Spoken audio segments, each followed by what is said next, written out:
is a production of DallasCowboys.com and the Dallas Cowboys Football Club. How about them Cowboys?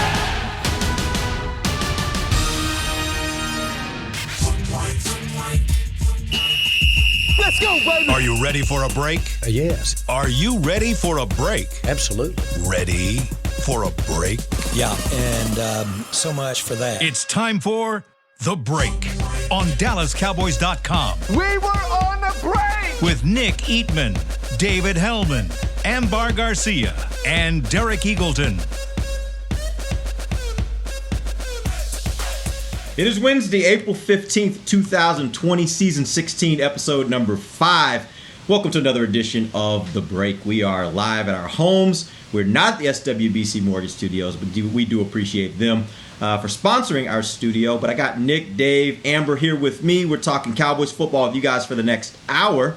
Glad you can join us. Today we got a lot to get into. We're going to talk about this new virtual offseason that the Cowboys and the rest of the NFL will be kicking off here in April. We have some mock drafts. Nick and Dave both put together mock drafts through 7 rounds that we'll let them dive into and give us some feedback on what they think the Cowboys will do. And then we're going to continue our position analysis. Today we're going to talk about the wide receiver position. Lots of things to talk about there. How's everybody doing today? Good. Great. Good. Good. Let's jump right in. Let's start with this virtual offseason. The Cowboys, the NFL announced this week that teams will be able to start their virtual off-seasons. Tell me how that works. I think April 20th is the date the Cowboys can start. What does that look like? What is this virtual off-season going to look like? I think there's an emoji on your phone that kind of goes like that. Like, I don't know. Like, I don't know. I have no idea. Dave might have a better answer. Amber might have a better answer. But, like, I just think they're going to try to do certain things as closely, to what they've done before, and maybe, have meetings like this and at least get the guys to understand the playbook. But I have no idea how they're going to be able to do this. It's going to be different, and hopefully everybody kind of understands that. Yeah, I mean, I laughed when Derek asked the question, because how on earth are we supposed to know for sure what it looks like? Just reading, the league's release and having listened to some interviews with Cowboys players about it, I assume it's going to be a bunch of extensive Zoom calls, for lack of a better term. Get the coaches, probably, I would assume, by position group and offense and defense, get them in there and go over the install for all the different parts of the offense and defense. I think there's a stipulation that probably my favorite part is, like, for players of a certain experience range, teams have to provide like up to $1,500 for workout equipment. So if you remember, we talked about that last week. Like, if you're not this big money guy with his own home gym, how do you work out? Well, I guess the Cowboys are going to send you a Bowflex. So that's pretty great as far as I'm concerned. But I mean, it's anybody's guess exactly how this is all going to work. Hopefully they can get something, meaningful out of it. Well, it did sound like from some of the reports I read that, as you said, that players can get this $1,500 stipend that the league or that the teams will provide them in order to get workout equipment. But there will be a classroom part of it where they'll do those on Zoom calls, it sounds like. And then there's a workout part of it that, again, all of this is voluntary, as it would be if the Cowboys were in the facility. But if players choose to do the workouts, the physical workouts, the teams can request as well that they would have to have that they could have monitoring equipment that monitors their workouts a little bit. Because I think, for some of these players, there are parts of their contract where they get workout bonuses and the like. So I think some of that's included in this as well. So it looks like there's both a physical component as well as a classroom component to this. Again, still going to be left up to the teams to figure out how exactly it works. But it sounds like there are kind of these two components that players will have the option to be a part of. Honestly, I don't think it's going to be that bad. Obviously, this is something that's definitely not ideal, especially when you're talking about multiple people being involved. But me, during this time, I've been taking classes online, and it hasn't been bad. And I've been doing workouts online, and that hasn't been bad either. So given the situation of everything that's going on, honestly, the whole process of it, once they get it going, and it would take a few days to get accustomed, but I think it can be done pretty well. And, I'm not necessarily concerned 100% on, like, these guys learning the book, the new book, and then doing their workouts as long as they stay committed, because it takes a lot of commitment of you actually going through it and doing it, because when you're at home, it's totally different than being in person around people that are doing it with you at the same time. Nice humble brag about bettering yourself and going to school, AG. Really, I'm very impressed, because I haven't been doing anything. I take it, Dave, you're not doing that? No. Yeah, no, you're not I'm doing that, Dave, right? Zach Martin actually... Oh, I'm sorry. Zach Martin actually talked about this like last week. He went on one of the NFL radio shows and talked about how they were setting up the frame for them to do Zoom calls and getting all the technical bugs worked out.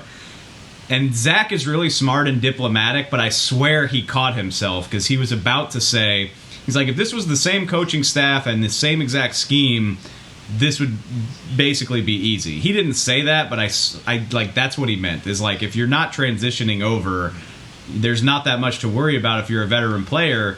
So it is a little bit concerning. Like, even the Zach Martins of the world, the all pros and the pro bowlers, like, they got an entirely new language and system to learn. I'm sure guys like that are up to the challenge, but I don't think it's going to necessarily be easy on anybody to try to learn a whole new way to play, remotely. That sounds annoying. I mean, that's a really great point, because, and you guys tell me, I mean, how many players are left on this team that have known anything other than Jason Garrett? I think maybe Lattiser and Sean Lee. LP Lattiser. That's it, right? Is that it? If it's not, it's darn close. So when you start thinking about it from that standpoint, everybody virtually on this team is going to have to adapt to a brand new coach, a brand new, I don't even want to say brand new scheme, because I do think if Coach McCartney thinks about all of this, he may decide that they may want to keep doing some of the things they were doing before, now with these circumstances in place, just from the standpoint of being able to keep some continuity without having those guys in the building.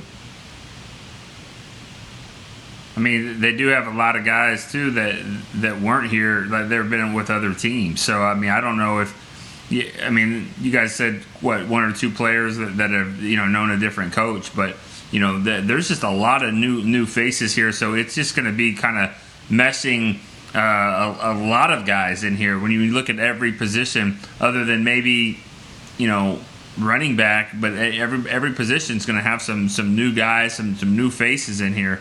So, I think that's going to be the key to this whole thing, is getting everybody united on the same page. And, we talked about the offensive line. Man, I would like to have Travis Frederick right now in a situation like that. I think he's he had 2 degrees or whatever. So if anybody knows how to study and communicate and all that, I think he's going to be missed, at least for this offseason as well. Yeah. Interesting thing, I think back before all this happened, there was a lot of conjecture about Dak Prescott and whether he would be showing up for off-season workouts. My question for you guys is, do you think that, or what do you think he will do in this instance, since it is virtual? And does it even really matter? How much would the Cowboys miss him if he doesn't take part in these virtual workouts this offseason? I think so. I think they would miss him. I think he will participate. I know he needs to take a stand and he's trying to negotiate and all that, but I think, I haven't talked to him or anything like that. I don't know, but I would imagine that if you're going to be the leader of this football team in all situations, especially one that's turned upside down like this, you need to be there, and I hope he understands that. He needs to be front and center. He has a contract. I mean, that he can sign, and they can pay him $33 million. So I think he needs to be there, and I would be disappointed in him if he wasn't. I said this on Dave? Twitter yesterday. Like, I think it's important regardless. I think you need your quarterback there learning the new, the playbook, learning the differences in the offense, getting FaceTime with the coaches, being part of the workouts, being bought in. I mean, that's one of Dak's best qualities. But I just can't bring myself to get worked up if he's like not on a Zoom call. You know what? It just doesn't feel the same to me as like being in the weight room and like, rallying guys, or like being in the meeting room. Like, I mean, I'm sure at some point during this quarantine, like you've seen a screenshot of a college or high school class that's on Zoom. It's like 30 little pixelated boxes of people all sitting in front of different backgrounds. Like, I don't know. It just doesn't feel as big to me if the quarterback is not part of that as it would if it was like a real life environment. But what would he be doing? Having a party? I mean, what would he be doing other than this? I mean, like, that's the weird part about this. But here, Nick, here's the thing, though. It's like with him, this happened last year. He was trying to look for a contract, obviously didn't stick it out, and went ahead and went through the offseason, went through training camp, and was patient, and all that. And then you get to this point where he still hasn't gotten what he wants necessarily. And then when you look at other guys, Zeke, when you look at DeMarcus Lawrence, obviously different scenarios, but it to me, it looks like, okay, maybe this is the only way for me to get what I really want, is for me to kind of hold on and not participate in these kinds of things, even though it might hurt me later on, But sometimes this is the route that you need to take in order to get what you're looking for as far as a new contract. Yeah, I kind of agree with you, Amber, but I'll say this too about what Dave said. I think it still does matter that if he's not there, because I just look at it from the standpoint of any business right now and any group of people that typically work together. It's even more important right now that those leaders step up and bring the group together, whether it is in those calls where they're actually doing team-related stuff or just on his own as the leader of this team, being the quarterback.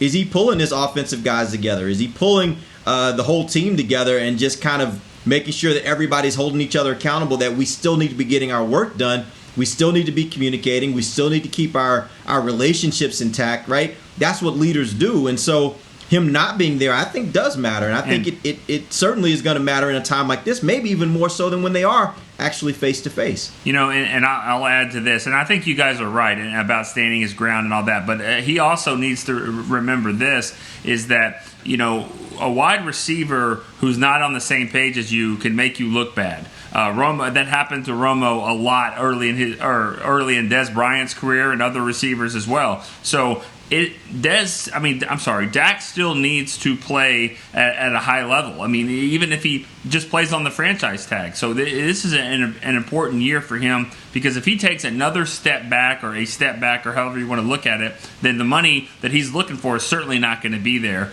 I think everyone would realize that Jalen Smith got the money when he was supposed to last year, because if he doesn't do that and he tries to get a deal this offseason, I think his price value would have been a lot different. So it's very important for Dak to have a great year, and being a part of these offseason workouts, virtually or not, I think is important.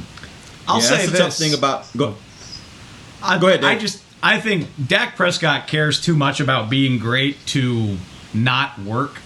Like, he's going to put in the work. Like, he's whether it's socially advisable or not. Like, he's been working with receivers over the last few weeks. Probably should do less of that for the time being, but he's putting in the physical work. Stephen Jones said yesterday he's got an iPad. They sent him one for the install. There's no way he's not going to use it. Like, he cares too much about being good to not work at it. Whether that means he'll log into these full team activities, I have no idea. But one way or another, I trust him to get the work done, even if he does it mostly on his own. Yeah, that's also the issue, though, here is, I think, for a quarterback, probably more than any other position in the sport of football, it's very difficult to do that in isolation. You can do the work on your own of learning it, but it's pulling it together with all the other parts. It's pulling it together with the offensive line when it comes to making adjustments to protections. It's pulling together with the wide receivers and the running backs and the tight ends when it comes to routes and making sure everybody's on the same page with what they're going to do. So I don't think he can really do it as well in isolation as maybe another position could do it, and that's going to be the rub here. And that's always the rub when a player decides to hold out or to not take part in activities that are in the offseason for contract reasons. It's probably the good thing for them to do for their leverage, but at the same time, it can hurt them on the field, and we'll see just how much that affects Dak if he decides to not take part in these offseason workouts. The annoying thing is that, if everything was normal and we were at the Star, we have ways of finding out who's there and who's not there, but good luck doing that when everything's happening over the phone. I mean, I have no idea. Well, maybe I can tap those and get some information. We'll see. Well, if he keeps hanging out with a certain wide receiver, he likes to tweet everything. So then, you'll get to see what he's doing. Good point. All right, let's move on. Hold on, Derek. You think it's interesting that Dak said, we need to get Dez on a team. Not the team, not this team, but a team. Well, I don't. It might have been a Freudian slip. Like I don't know that he was purposefully trying to do that, but it was interesting. It was interesting that he said a team and not this team. Oh well. What do you guys think, Dave, Amber? I pointed that out last week when we talked about this. Yeah, I mean, I don't know. He's got the type of voice that if he really wanted that to happen, he probably could make it happen. So read into that what you will. Yeah. When you say when Dak speaks, he tries to be very political correct. He tries to be very neutral. So a comment like that, I wouldn't read too much into it because it's coming from Dak. Now, I wanted to ask you guys one thing because I've seen people kind of still asking about the contract situation with Dak. Like, what happens now? Until when does he have to sign the franchise tag? And as far as, if he doesn't sign it, what happens? The tag deadline is July 15th at 3 p.m. Central Time. Once that deadline passes, you cannot negotiate with the franchise tag player. Even if you wanted to give him the contract, you can't do it per league rules, which is why if nothing is agreed to by then, Dak will sign it because it's better to have $33 million guaranteed than nothing. So they've got until July 15th to hammer something out, and if they don't, then he plays the season on the tag. Or, he could pull a Le'Veon Bell and not play, but I just don't see that happening. So that also means that the likelihood of him missing training camp is probably not there. It's not the same kind of situation as maybe what they faced with Zeke, right? Yeah, not training camp, but we'll see how he wants to play it, but there's nothing forcing him to be part of any of this offseason stuff. Right. But yeah, by training camp, here's what we're going to do. We're going to go ahead and tag. Sorry. Yeah, go ahead. Right. Let's go ahead and take a quick break. We're going to take a break. When we come back, we're going to talk a little bit about the mock drafts. Dave and Nick both put together mock drafts, a full 7 rounds. We're going to let them go through those and tell us a little bit about what they think the Cowboys will do, and then Amber and I will tear that down. We want to continue to let you guys know and encourage you guys to stay home, stay strong throughout this whole time that we're spending in quarantine. We're going to take a break and come back. We'll be right back. This is DallasCowboys.com radio. Your new apartment's big. Such a great deal. It's okay. Just okay? What's not to... Right above the subway! Well, I bet you don't even notice it after the... That's my neighbor, Angus! A deal that's just okay is not okay. Get a great deal with America's Best Network. Come into an AT&T store to find out how to get one of our popular smartphones for $0 down. Based on GWS 1 score September 2019. Do you want the most interesting, up-to-the-minute Dallas Cowboys news straight from the Star in Frisco? How about exclusive and on command? That's right, news and nuggets you can't find anywhere else. With our exclusive Cowboys content on Alexa, you can have all the answers, secrets, stories, and more. What's Stephen Jones thinking during a game? What's Joe Looney's favorite pregame meal? We take your questions to Cowboys players and coaches, and you can hear the answers directly back to you. Just say, Alexa, open Dallas Cowboys. Whether you're into being a part of this or more into something like this, SeatGeek has the tickets to the events you love. It's the easiest way to find, buy, and sell tickets. Plus, with their Deal Score technology, they'll recommend the best seats in the house at the best value. So the next time you're craving this... Hey! Blue 20! Download the SeatGeek app and let's go. SeatGeek. Ladies and gentlemen, it's that time again for Tailgating with the OtterBox Boys. OtterBox, the company that builds wildly overprotective phone cases? The one and only. But cases are just the start. OtterBox is the official outfitter of tailgating. If they can keep my phone safe, what can they do for my parking lot party? How about protecting your beverages from suboptimal drinking temperatures with their elevation tumblers? And OtterBox elevation tumblers come in 3 sizes: a 10-ouncer, a 20-ouncer, and even a 64-ounce growler. Check out all the colors and sizes of their elevation tumblers at otterbox.com. Back to the break. Here at the Cowboys, we can't wait to get back on the field, and we know you can't wait to pack AT&T Stadium to cheer us on. When that time comes, SeatGeek is the place to get all of your Cowboys tickets, plus tickets to the hundreds of games, concerts, rodeos, and other live events we'll be able to enjoy again soon. Every SeatGeek purchase is protected by a buyer guarantee, which means you'll get your money back if your event is canceled. Guaranteed. SeatGeek. Let's go. Welcome back to the break. We are live from our homes. SWBC Mortgage is still our sponsor, but we are all in our homes doing the break today, and we appreciate you guys taking some time to talk to us about Cowboys football. We're going to get into some mock drafts. Nick and Dave, as well as a couple other writers on our website, put together their own 7-round mock drafts. We're going to have Dave and Nick run down their picks. So here's how we're going to do this. Nick and Dave, I'm going to have both of you go through and tell me your 7-round pick. Your 7 rounds, I'm sorry, all the picks in your 7 rounds. And then we have a couple questions we'll ask of each of you regarding your 7-round mock. I'm sorry. So let's start with you, Dave. Give me your 7 rounds and the picks that you made. Okay. It really stresses me out because, in my opinion, the Cowboys, they say they've done a really good job in free agency, and they did all right. But there's a lot of holes that need to be addressed on this team, and only so many picks to do it. So, I went with Grant Delpit at pick 17. In retrospect, we made these picks a month ago. In retrospect, I don't feel great about it because I just don't trust that the Cowboys value the safety position enough to spend a top 20 pick. But if they wanted to, I think you could do a lot worse than Grant Delpit. He's got ball skills. I know people are worried about his tackling, but he's a turnover machine. He's a versatile player. He can play in the slot, safety, probably even do some linebacker. So he's my pick at 17. And then the cornerback situation terrifies me. I think pick 51 is a good sweet spot for cornerback. There's 5 or 6 of them that would make sense in that range. I picked Noah Igbenogany out of Auburn. I think he's a great man corner. He's got really impressive athleticism, handled a lot of the best receivers in the SEC and did a great job with it.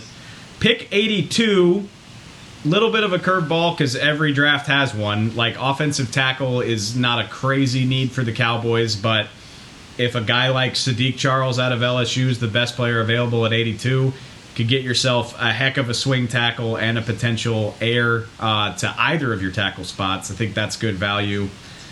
I think the Cowboys need to come out of the first 4 rounds with a wide receiver. I went with Michael Pittman Jr. out of USC. Almost won the Biletnikoff Award in college last year. I don't know how realistic it is in the 4th round, but as long as they find a receiver in the first 4 rounds, I think he could contribute in an early stage. I think Michael Pittman absolutely could contribute early. I rounded it out with my day 3 picks. Dane Jackson out of Pitt, cornerback. I would love it if they doubled up on the position. He really impressed me at the Senior Bowl. James Lynch out of Baylor's a big, beefy D lineman that we know that they've talked to. They've shown interest in him. And then I think, like we talked about last week, they probably need a depth linebacker. Not necessarily a starter, but a guy that can bolster that depth chart. So I went with Sean Bradley out of Temple in the 7th round. I don't feel great about a lot of the names, but if they came out of the draft addressing all those positions, I'd feel decent about it. All right, I had a couple questions for you on that one, Dave. Talk about the cornerback, Noah, and I'm not going to butcher his last name. Igbenogany. Tell me how he... Good. Igbenogany. Anyway, so tell me how he played against LSU and Alabama, because obviously there are first round wide receiver, projected first round wide receivers on both those teams. How well did he perform against those two teams in particular? Honestly, that's what sold me on Noah is, and I don't say this because I'm a homer. You can go watch the tape. LSU embarrassed a lot of DBs this year. Trevon Diggs out of Alabama is another cornerback that is in consideration as a first or second round pick. A lot of people don't like him, and I swear it's completely because LSU just torched him. I mean, he couldn't do anything with LSU's receivers. I thought Igbenogany played really well. He manned up on Jamar Chase, who was the Biletnikoff Award winner last year, did a really fantastic job with it. LSU only scored 23 points in that game. Easily their least explosive performance of the season. A lot of that is because Auburn's pass rush is so legit. Obviously, the Cowboys could use some help there as well. But Igbenogany, again, like they put him out there on an island against those guys, and he held his own. His parents were track stars. He's very athletic. If you were going to draft him, I think you would do it with the idea that he would play a lot of man defense. He's not a can't-miss prospect, or else he wouldn't be targeted in the second round, but I feel good that he could contribute at an early stage of his career. The other question I had for you is on Michael Pittman Jr., wide receiver from USC. Can he play the slot? Because that seems to be the position where the Cowboys really need some help.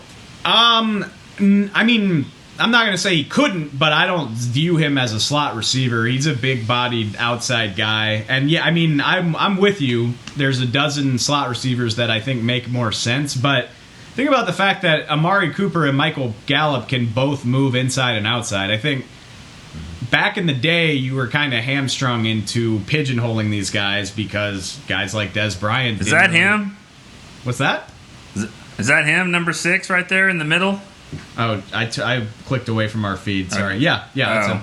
I guess it is. I mean, he's like leading the cheers there. I mean, I don't want him to step on Amari Cooper's role, because that's exactly what Amari Cooper is going to be doing, is sitting in the middle of the receivers like that.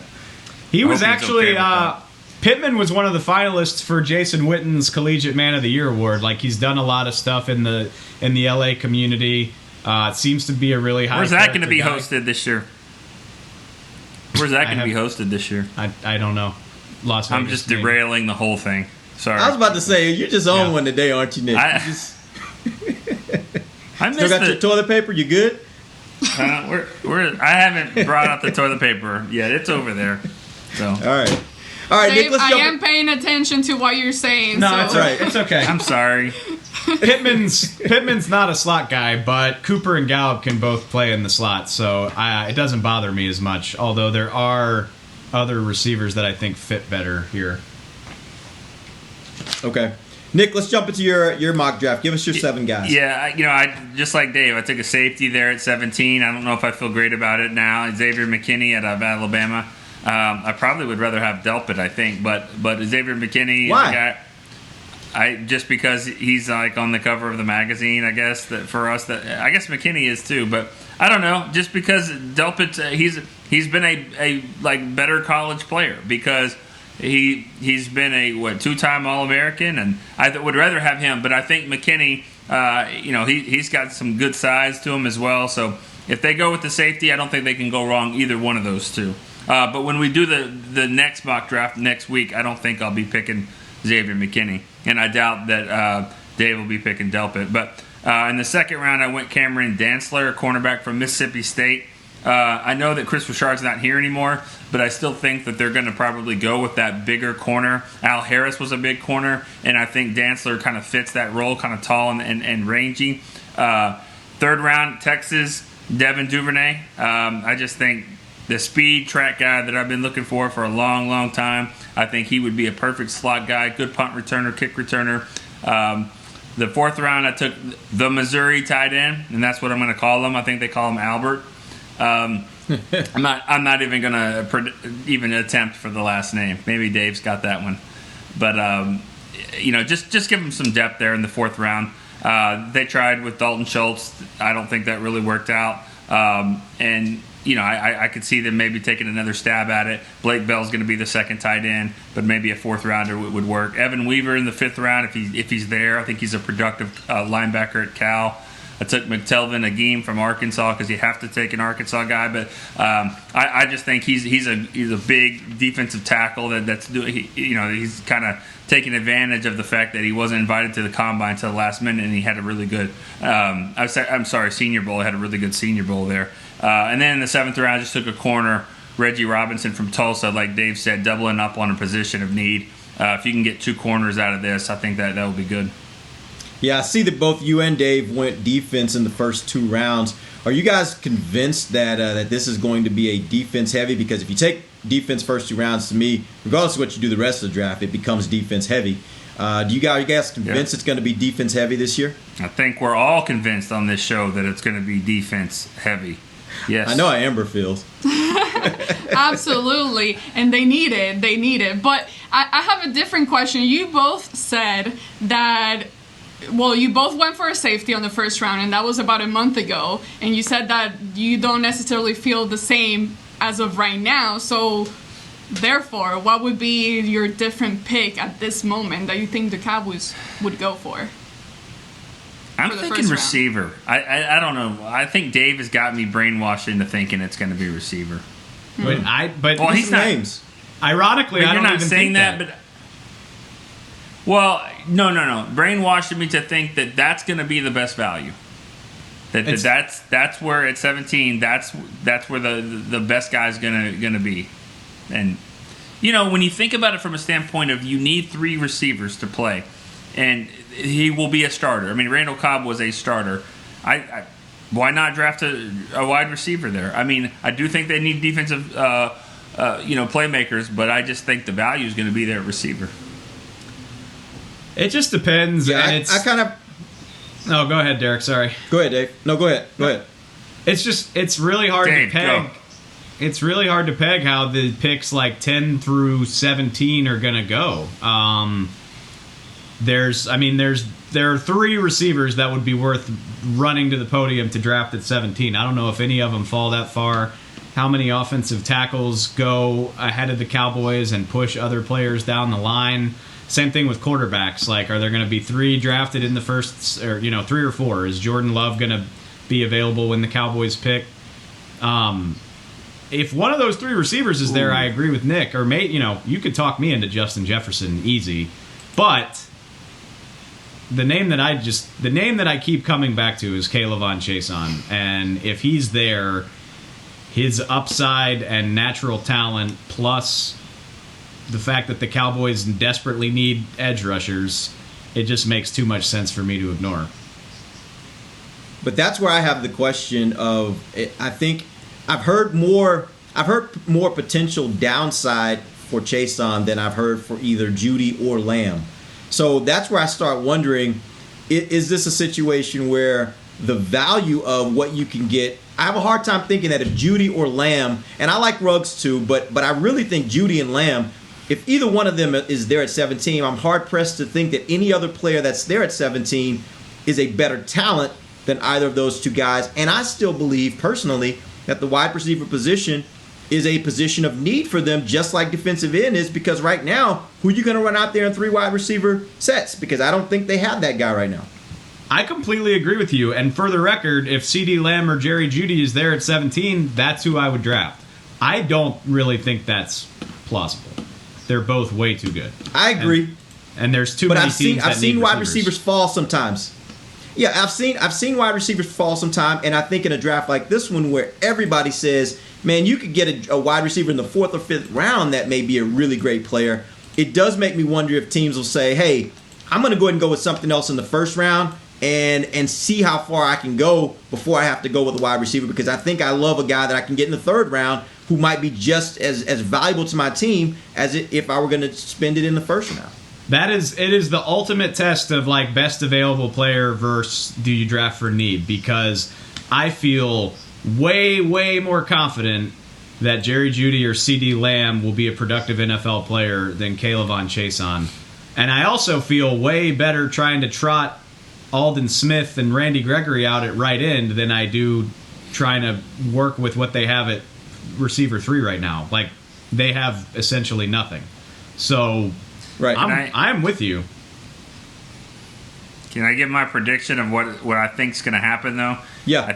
I think at 17, we've seen this. I've seen this twice since I've been here, and I see it happening again. When the Cowboys get to 17, the Utah State quarterback, right, Jordan Love. Yep. I think he'll be there, and I think Jerry will be on the phone trying to talk to somebody, maybe the Patriots, to see how bad somebody wants to take Jordan Love. And try to move down, and try to, and I think that when a team is going to get a quarterback, they pay a little bit more. I'm not saying trade this year's for next year's one. I'm not saying that, but I could see them, maybe moving back a little bit out of that spot to collect some picks. Would you guys be disappointed in that, especially if there's talent like, let's say, Chason and one of those receivers is available at that point? Would you guys be disappointed if the Cowboys move back? No, because what if you move back to 25 and still get Delpit or McKinney or one of the safeties you want? And then you picked up an extra second or third by doing so. I mean, you gotta see how it plays out. They were crucified for what they did in 2013, and to take a center, and it ended up being arguably the best center in Cowboys history. So. That's going to be the interesting. That'll be the interesting thing for me, though, because obviously the pick worked out, but that was a bad trade. Like, the Cowboys didn't get nearly as much as they should have because they wanted to bail out of the pick more than anybody else wanted to come up. So, if Jordan Love would be the player in question, they could stand to get a lot more out of the trade, which would be a lot more exciting. I would be disappointed if they traded away from one of those 3 receivers because I think that's worth the pick. But anybody else, I mean, I doubt it, but Chason could fall to 24. It's possible. And even if he doesn't, at 24, you feel way better about drafting a safety.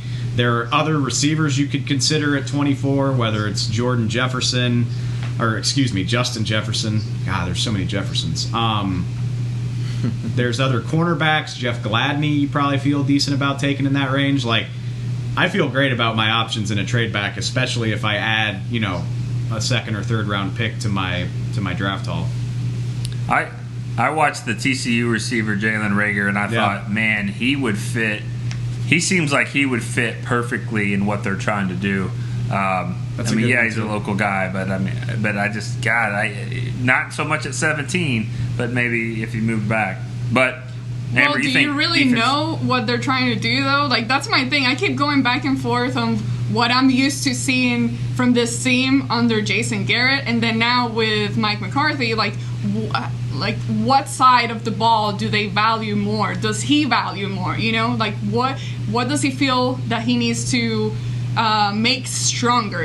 Because some teams prefer having a heavier defense versus an offense, and then some others go with offense. And based on what we were able to see last year with what Kellen Moore was able to do with the offense and making them number 1 around the league. So, I don't know. I still feel, although they need a wide receiver for sure, I still feel that they can still make it happen without necessarily drafting a receiver in the first round.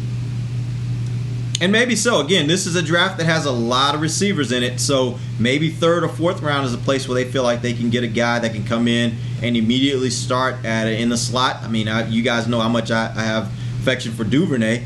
There are other guys like that'll be available in later rounds that you could bring in and be an immediate player for you. So maybe that is the route to go. I just feel like when you're talking about Judy and Lamb specifically, those 2 guys, in my opinion, are talented to the point where you're getting a steal if you get them at 17. And that's where I feel like you go for the value at that point more so than you go for what you may think you need more. I thought we had a really good mailbag question a couple days ago about that, and it was saying, why do you have to go get a Cole Beasley or a Wes Welker or a Randall Cobb slot guy? Why don't you just get a wide receiver?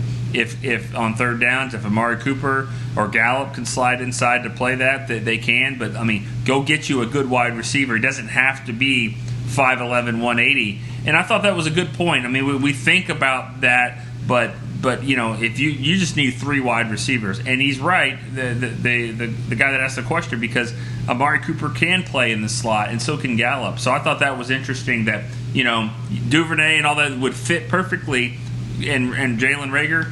But if the guy's 6'4" and 220, the guy I'm thinking of is Iowa State. Is he in this draft, Dave? That was last year. Last year? Whatever. They all run together. I was thinking Lazard or something like that. Yeah. Oh, no, that's the guy who plays for the Packers. I know, yeah, Butler. But I'm just thinking of a really big go-getter, Des Bryant type guy. If he's there, hey, he could be the 3rd receiver. Yeah, and I'll say this. I don't think they have to get a slot receiver. I do think if you get somebody who's really good at it like Duvernay, then that still would be good for your team because you can still leave those guys on the outside. So I don't think you have to do it. That I agree with you wholeheartedly. You don't have to, and that does give you some flexibility in what you might decide to draft here at the wide receiver position. But you do need a punt returner. You do need somebody that can do that, and they've lost. Teach Pollard how to do it. Teach Tony Pollard how to do it. You'll be fine. I'm fine with that. The guy you want to go watch, Nick, is Laviska Shenault.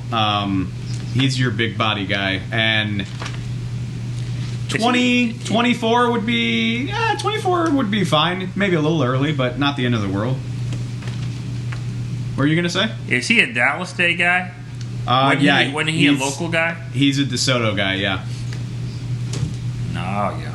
Which another thing I want to talk about brainwashing. You guys are really switching my thinking over here. Like I've been stuck with defense since forever with the freaking safety position, and then now cornerback. That's also an issue. But you guys are just think. I got in this argument with Newey Scruggs on Twitter like last week.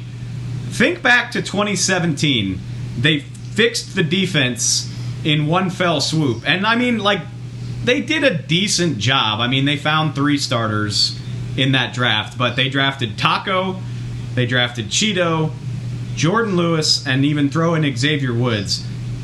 What did those guys do as rookies? Like, they played and they contributed, but none of them was an every game starter. They had Xavier Woods playing nickelback just because injuries forced them to. Taco was rotational at best. Injuries kept Cheeto and Jordan from being full-time contributors. Now I'm at so even if you go all defense, what are the odds that you're going to hit on guys that are just ready to go right away? As opposed to drafting a 3rd receiver who has 2 1,100-yard caliber guys taking the pressure off him, a la Calvin Ridley in Atlanta 2 years ago, who had 800 yards and 10 touchdowns as a rookie, by the way. I just think if you're looking for immediate impact, I think it's way more likely you're going to get it from a wide receiver. Dave, you just changed my mind actually by saying all that, and now I'm going back to corner because you're right. All those guys, they didn't contribute at all, and so where's my corner going to be? 2nd round, 3rd round, 5th round, both? So no, he's got to be 17 then. Because I got to give him the best chance for my corner to come play because they picked on Cheeto, who's my number 1 guy. Jordan Lewis is, I think he's a good corner and is a playmaker, but I don't think he'd be great on the outside all the time. And Anthony Brown is Anthony Brown. I need a frontline guy. So now I don't know if I can wait now on my corner. You made such a good point. Now I disagree with you now. But I still think that comes back to who's available to you at 17. What cornerback is there? And if it's a cornerback that you think is as good as one of those other guys, then great. If not, I don't think you press for it. I think both of them are needs for you, right? Reach. That's me reaching.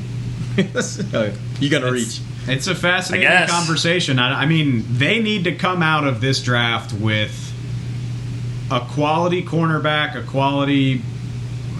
they don't need an edge rusher, but it would be nice. They need defensive backs and a receiver, and they need them to be good. Yep. Center? Those are positions they need for this year. Nice. I will say this. You look at the defensive end position, there's still some guys in free agency that are still out there that you could possibly pull in if you needed more help there. I don't know that you have that you can say the same thing about cornerbacks and wide receivers. So draft is where you really have to get those guys at this point. Yep. I don't want to... Right, let's take our... Oh.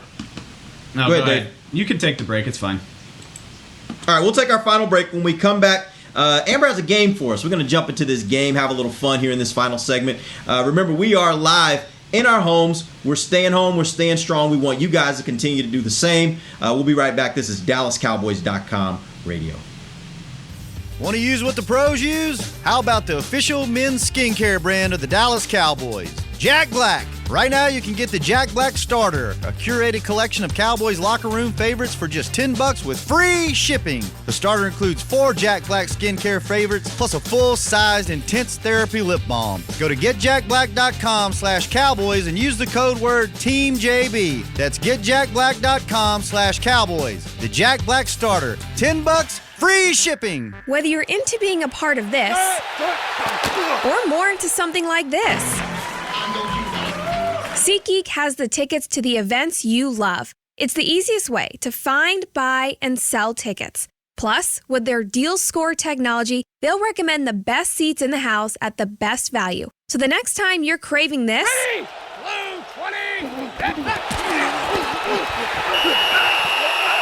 download the SeatGeek app and let's go. SeatGeek. I'm Jay Novacek, former tight end for the Dallas Cowboys. Back in the day, I was the guy who always got the tough yards, and that's why I run with John Deere today. In fact, I have a John Deere 3025E tractor that can handle any yard work I need to do, even the tough yards way out back. So if you have 1 acre or 1,000, John Deere has the equipment that's just right for you. Visit a John Deere dealer today and run with us. We are the official tractor provider of your Dallas Cowboys. Your new apartment's big. Such a great deal. It's okay. Just okay? What's not to... Right above the subway! Well, I bet you don't even notice it after the... That's my neighbor, Angus. A deal that's just okay is not okay. Get a great deal with America's Best Network. Come into an AT&T store to find out how to get one of our popular smartphones for $0 down, based on GWS 1 score September 2019. Back to the break.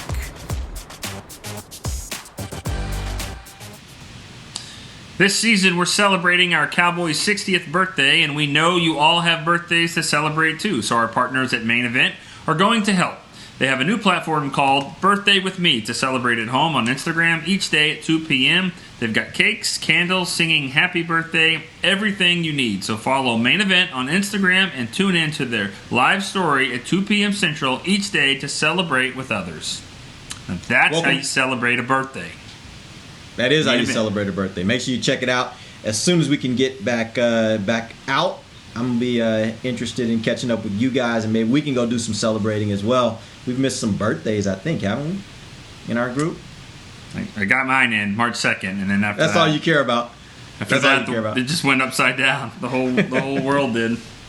All right, let's jump in. Amber has a game for us. Let's see what you got, Amber. What's in our game bag for today? Well, it's just the usual see or no little game. But before we get into that, I wanted to go back into the whole first round topic real quick. If the Cowboys were to select a defensive back with their first round, at this moment, which position do you think that has the most value, safety or cornerback? Because we keep going back and forth. So based on your observations of the team right now, which one of those two positions do you think would be better for the team? I'll say corner, because I think, Xavier Woods has started and HaHa Clinton-Dix has started, and I think those two guys together, are probably wouldn't be the worst duo in the NFL. But Cheeto and Jordan Lewis and Anthony Brown as your three corners, that needs some work.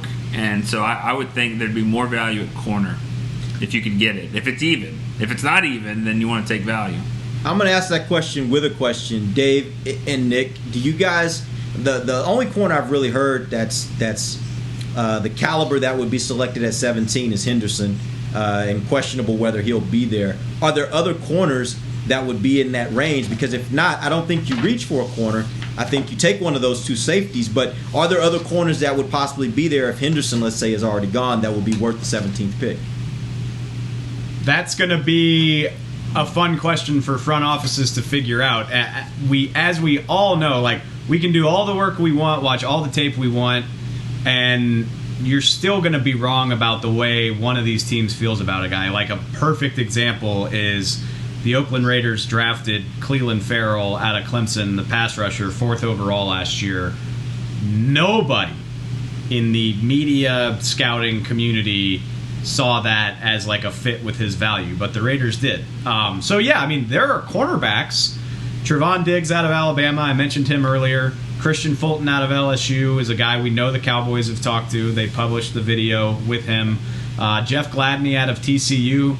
Those are probably the next 3 after Henderson and obviously Jeff Okudah, who they don't have a chance at.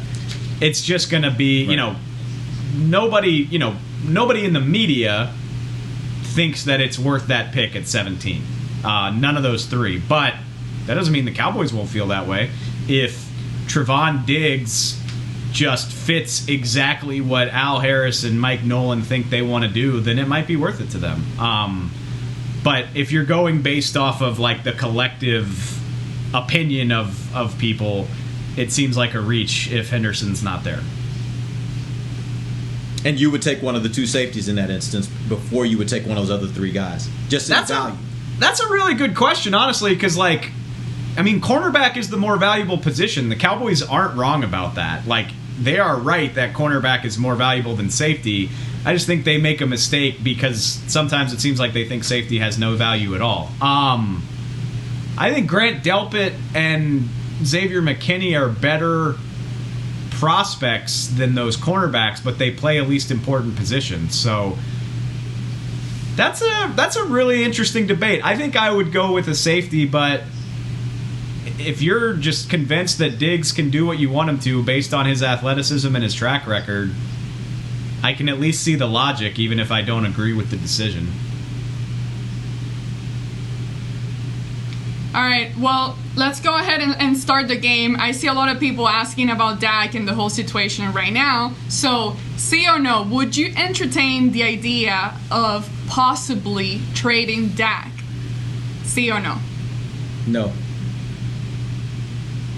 Yes. See. Entertain? Yeah, I was going to say. I'll entertain. Entertain is a vague term. That's an easy out. Yeah, I'll entertain it. What am I getting? Okay, you know what that means, though. Like, would you be up for it to actually make a move like that and trade Dak and to go up and get more picks in the draft? Obviously, a higher one. Okay. If it doesn't guarantee me a better quarterback, I'm not in. I'm not interested. And I mean, guarantee me a better quarterback. I'm not interested. Okay. Well, I think you listen. I mean, the price would be 2 firsts, 2 number ones, and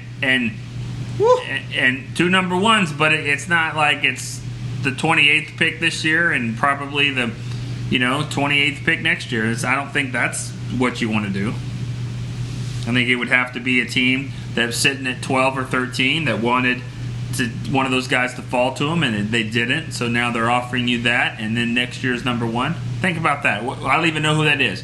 The 12th pick in the draft, and then next year's one. But Nick, that's where I look at it. I say it's got to be a team that I think is one of the worst 5 teams in the league. Because if you're going to get a quarterback in the draft that's going to be replacing Dak, you're not going to strike. You're not going to. You can't bet on the fact that you're going to strike like you struck with Dak in the 4th round. Right. You need to be up there at the top of the draft. And so even at 12. The likelihood that you're going to get a franchise-type quarterback at 12 is pretty... You're not. It's unlikely. So, Dave, what would you do then? I know exactly what Dave would do. No, but here's the thing. What is it about Dak that scares people and pisses people off so much? It's not his level of play. It's not his character. It's not any of that. Fans are absolutely terrified of cap hits decimating the ability to build a complete team, right? Like, if they could just keep having Dak on this cap hit, nobody would complain. But if Dak's making 17% of the salary cap, that's when people start to get freaked because all of a sudden you supposedly can't surround him with talent anymore. So, if I'm the Miami Dolphins, and I have a chance to draft one of these 3 quarterbacks to play for me for 5 years at a ridiculously low cap hit and build a ridiculously deep team around him, why am I giving that up to do the same thing? And like the Dolphins have cap space, but so they're trading, the Dolphins would have to give up 2 of their 3 first-round picks on top of some other stuff and then pay Dak. And all of a sudden, they don't have any of the flexibility that puts them in such an enviable position, which is why I just don't think it's realistic, because the teams that want quarterbacks would rather take their chances on a cheap one than turn around and have to pay a really expensive one. That's why I didn't say 5. I said 12. Those teams at 12, they didn't get any of those 3. So, and Derek said no, he probably wouldn't do that. Out. But, I mean, what if you do that? What if you trade 2 number 1s and then you get Cam on a 1-year deal? You immediately, is Cam... What? Is Cam better than Dak? Does Cam have the longevity of Dak? I think there are too many questions with Cam right now for me to say that's going to be a chance I'm willing to take. All Not I'm only saying that, is... Oh, go ahead.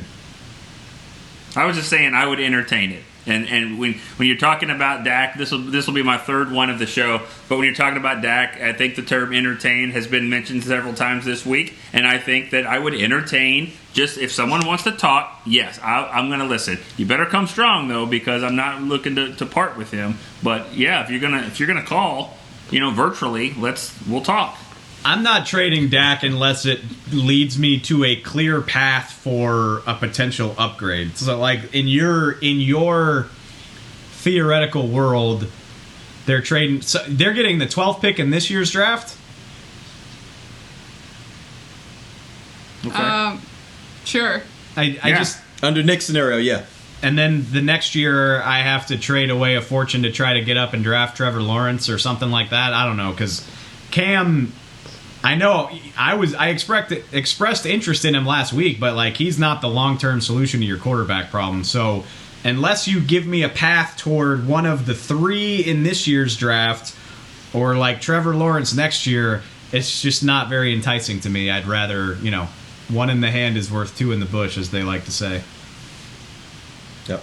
And I mean, part of that for me is I lived through years of the Cowboys not having a quarterback. If I'm a Cowboys owner or a decision maker with the Cowboys, I never want to be back in that position, because you have no chance of winning on Sundays when you don't have a quarterback in this league.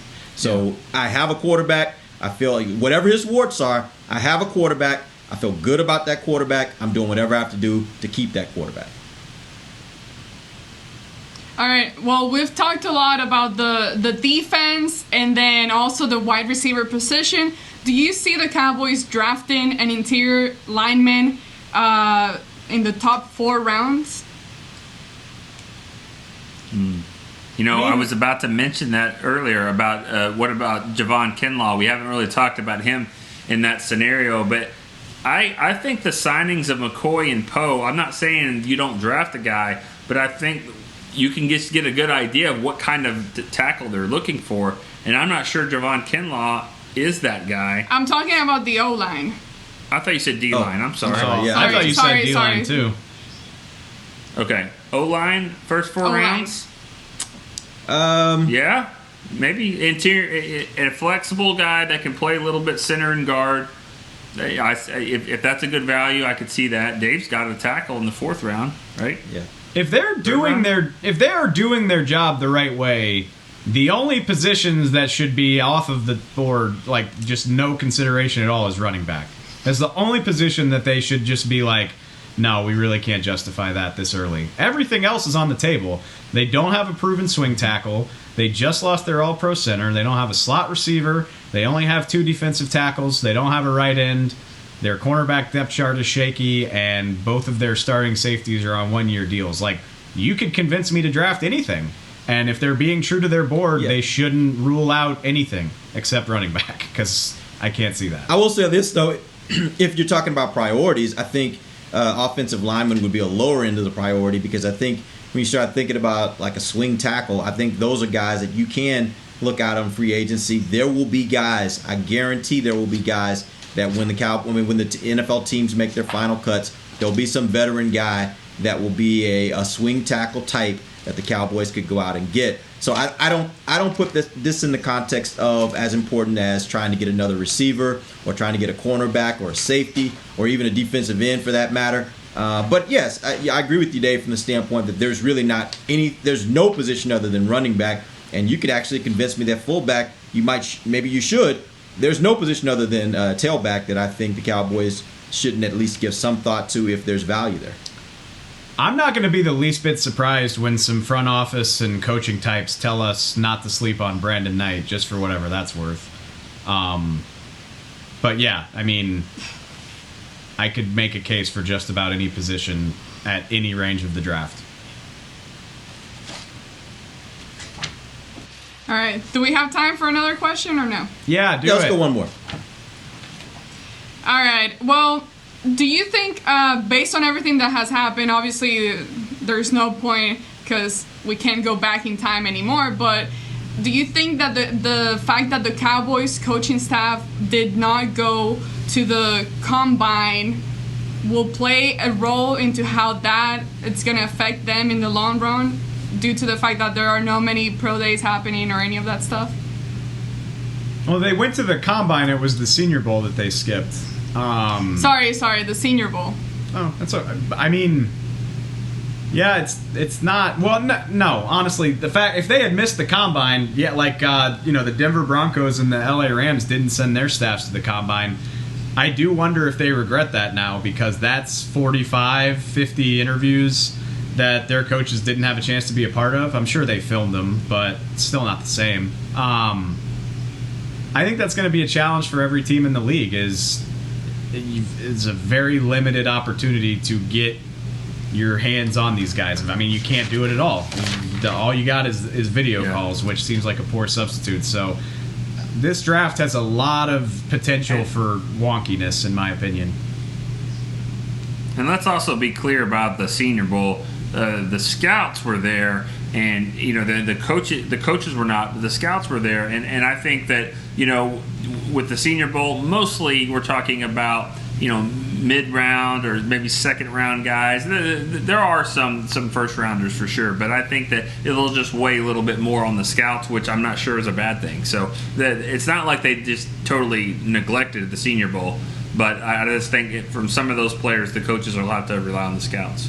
Yeah, I am interested to see if this year in the draft, teams come out of the draft feeling like, maybe in the future we ought to not go to some of these things and not put as much into all these interviews, because when you think about it, all you do when you start getting to this point of the draft or the draft process is you talk yourself out of what you've already seen on tape, right?